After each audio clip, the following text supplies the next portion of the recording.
Dito na nga, inapatakbo na ang atin yun.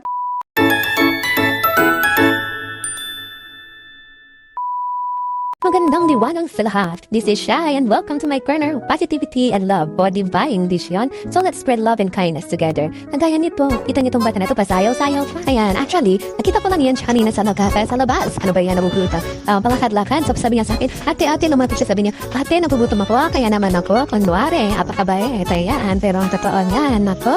Kuha lang tayo ng viewers, ha. Joke. O, titingnan ko na sa akin, kung nagduduna na ata ang batang ito, sabi niya sa akin, ba't parang wala naman atang perang pambayad ang ating ito, sabi niya. Sabi ko naman sa isip-isip ko, aba, hindi ka nagkakama. Ito naman katotohanan, inday. Ay, naku, alam mo dito, nagpapakitang tao lang tayo. Kunwari, may pera tayo, ganun, tutulong-tulong tayo, pero wala talaga. Nainiisip ko na kung ano na yung gagawin ko pagkatapos niyang kumain. Naku, kausapin ko na lang kaya yung manager, sabi ko, maghugas na lang ba ako ng mga platong baga? Yan, so habang sarap siya sa pagkain at ako'y naglalaway, pinikaran ko siya, tapos nagpicture din kami, syempre, tapos bigla akong naalala. May picture pala kami ng batang ito, napunta kami ng Jabi, pinsan ko pala ikaw. Tapos pagkatapos niyang kumain, aba, sabi nga nakita niyo yung mga picture ni Jollibee sa likod, sabi niya picture daw siya kay Jollibee, tapos ayan, napunta pa talaga nilapitan ako. At nag-selfie ang bata. Naku, tignan niyo naman, kamukha ang Jollibee, akala mo dyan pinagrihe.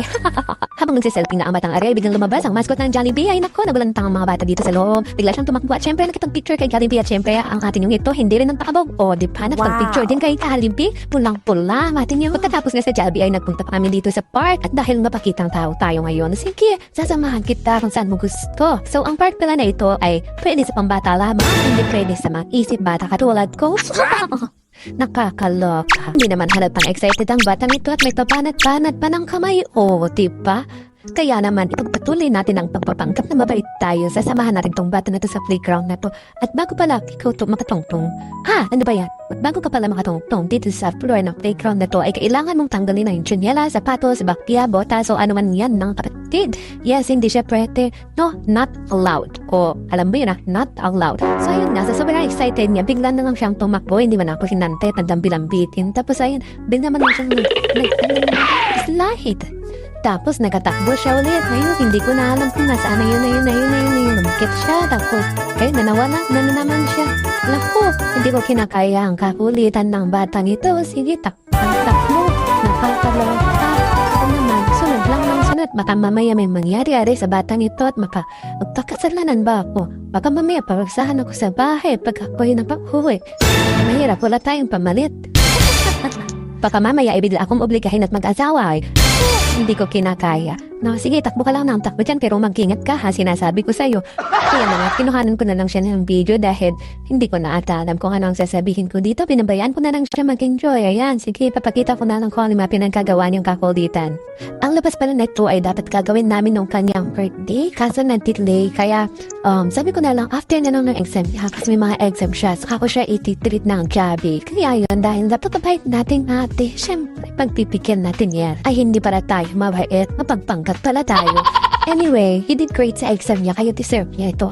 Deserve ko din pang habudol.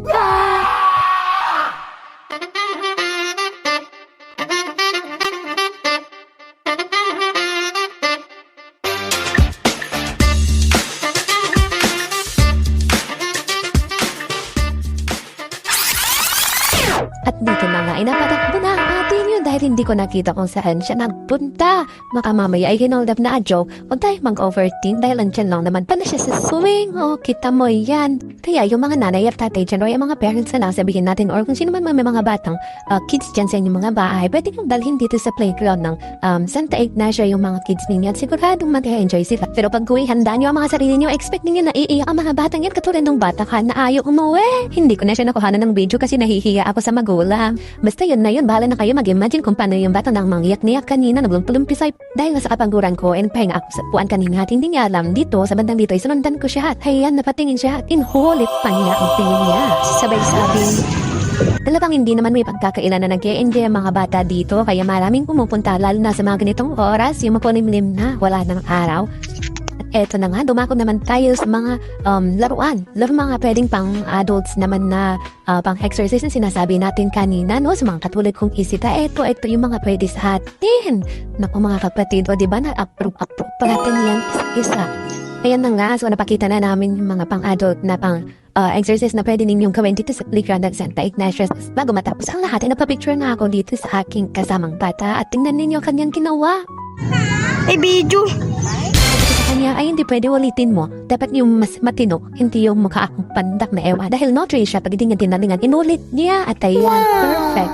Okay, so pwede na kami umuwi. Dito na nagtatapos ang ka-OA yan na to. So lagi nilang tatandaan. Healthy minds, happy hearts. Bye-bye!